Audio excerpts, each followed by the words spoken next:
They became Luddites only after they witnessed the systematic dismantling of the moral economy. A song of 1812 clearly states the conflict. And I'll quote from it. Let the wise and the great lend their aid and advice, nor ere their assistance withdraw, till full-fashioned work at the old-fashioned price is established by custom and law. The trade, when this arduous contest is o'er, shall raise in full splendor its head, and colting and cutting and squaring no more shall deprive honest workmen of bread. If this song is a rhetorical appeal, the following set of verses is a threat. The poor cry aloud for bread, Prince Regent shall lose his head. And all the rich who oppress the poor, in a little time shall be no more. With deep regret I write these things, they'll come to pass in spite of kings. The final couplet, with each line in heavily iambic tetrameter, provides witty and epigrammatic closure to the previous two couplets of threat and violence, either making the threats seem entirely symbolic or lending the threats some credibility. It's hard to tell whether the audience for the threatening poem is of the Luddites, to encourage solidarity, or the established powers. The following song seems clearly designed for fellow Luddites. You heroes of England who wish to have trade, be true to each other and be not afraid. Though the bayonet is fixed, they can do no good, as long as we keep up the rules of General Lud. As we have begun, we are like to proceed, till from all those tyrants we do not get freed. For this heavy yoke no longer can we bear, and those who have not felt it ought to have a share.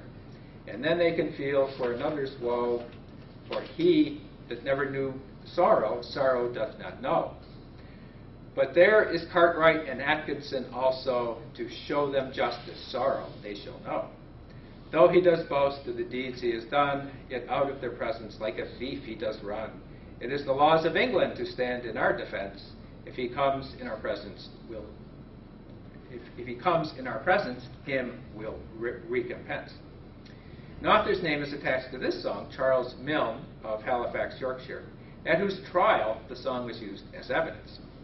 Whether Percy Shelley knew this song, some of its qualities are evident in his Mask of Anarchy. And some of the qualities would be not fearing the soldiers, relying on the old laws of England, encouraging solidarity, and symbolically repudiating the morality of the tyrants and upholding the Luddite community's sense of justice. Threatening their oppressors, Cartwright and Atkinson, with retaliation is not in the nonviolent spirit of Shelley's poem, but some parts of the Mask of Anarchy are certainly violent, as when the horse of death grinds to dust the murderers. The Luddite song, however, depicts the violence as sorrow and woe, emotional devastation, as well as morally justified recompense. Luddite poetry, even when authored by an identifiable person, is politically meaningful, but not relevant in terms of personal expression. The form of rhyme songs makes them characteristically communitarian. The Romantic lyric, according to Ann Janowitz, has two paradigmatic models, one communitarian and one individualistic. The latter, realized famously in Wordsworth's Tintern Abbey, assumes a solitary reader and an isolated lyrical subject, whereas the communitarian lyric exploits the resources of customary plebeian tradition. The tension in Romantic poetry is between the lyrical and the balladic forms, and their attendant energies. The ballad is connected with oral tradition, song, communal settings of performance, and public meanings, whereas the lyrical tended to explore more private realms of experience. At the formal level, the 5-beat iambic blank verse line suited the lyrical turn to subjectivity, whereas the 4-beat line of rhyme songs and ballads generally characterized interventionist and communitarian poetry. The Luddite songs are only one example of what Janowitz has called self-consciously counter-hegemonic tradition. The poetry of the artisanal London Corresponding Society in the 1790s and the parliamentary reform movement of the teens and 20s took many forms. Songs and poetry were published as broadsides, in radical periodicals and newspapers, in pamphlets, and in single-authored books.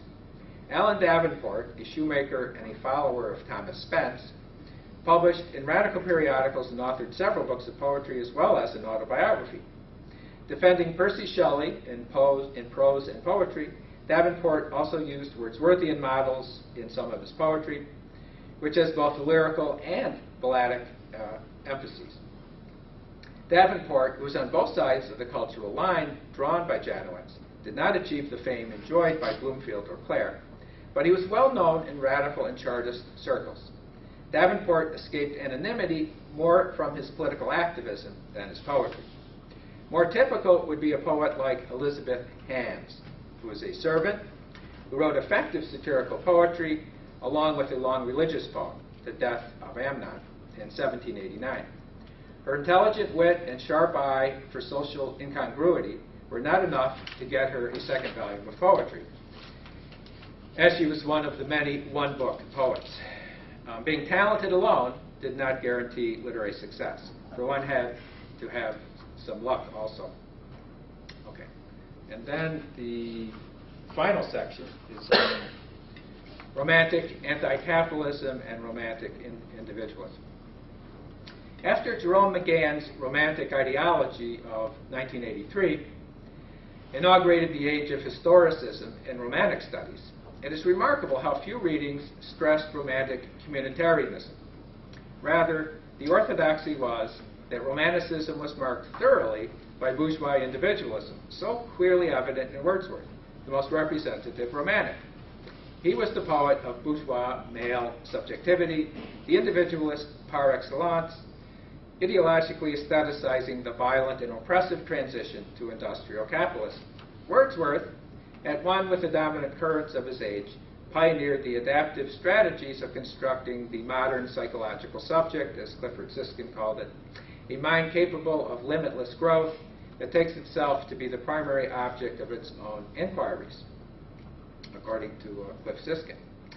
The romantic lyrical self, which continues long after Romanticism, replaced the older 18th century structure of meanings within which community was prior to the individual. Marjorie Levinson, David Simpson, Ellen Lew, Thomas Fow, Anne Malore, Marlon Ross, and many others described how Wordsworth's displacements were governed by various repressive forces. The only community of the Wordsworthian subject is that of individualists who undergo perpetual self-revision and self-possession. Identifying Wordsworth with individualism is consistent with one line of Marxist criticism, notably Christopher Caldwell's Illusion and Reality from 1935. But one can find similar Marxist readings of Romanticism as expressions of bourgeois individualism. Although Levinson et alia are more sophisticated and nuanced than Caldwell, the ideological nature of Romanticism is more or less similar. Communitarian Romanticism can be found in Alfred Cobbin's unjustly neglected Edmund Burke and the Revolt Against the 18th Century, which is a 1929 book, which treats the late poets as Burkean traditionalists and opponents of bourgeois individualism.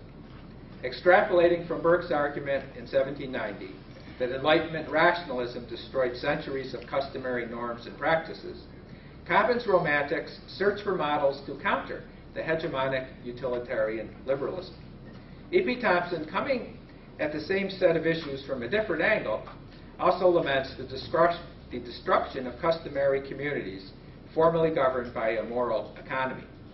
Community is a central concern in Michael Friedman's study of Wordsworth, also unjustly neglected, which was published perhaps too early to have influence that it should have had. It was published in 1979. But his description of Wordsworth's communitarianism as a form of Tory humanism has not been improved upon. So according to Friedman, Wordsworth is not entirely a bourgeois individualist, he's also a communitarian. Nicholas Rowe's book in 1988 on Wordsworth and Coleridge in the 1790s prominently focuses on actual and ideal communities, while Geoffrey Cox's monograph on the Cockney School of 1998 highlights the sociability and mutual influencing of a group of writers negatively characterized in class terms. Rowe and Cox represent those currents in Romantic scholarship not wholly enthrall to the idea that equates Romanticism with individualism. One of the most intriguing critics of Romanticism who has argued in terms of community is E.P. Thompson. From a strongly Marxist position, he wrote sympathetically of Wordsworth, Coleridge, and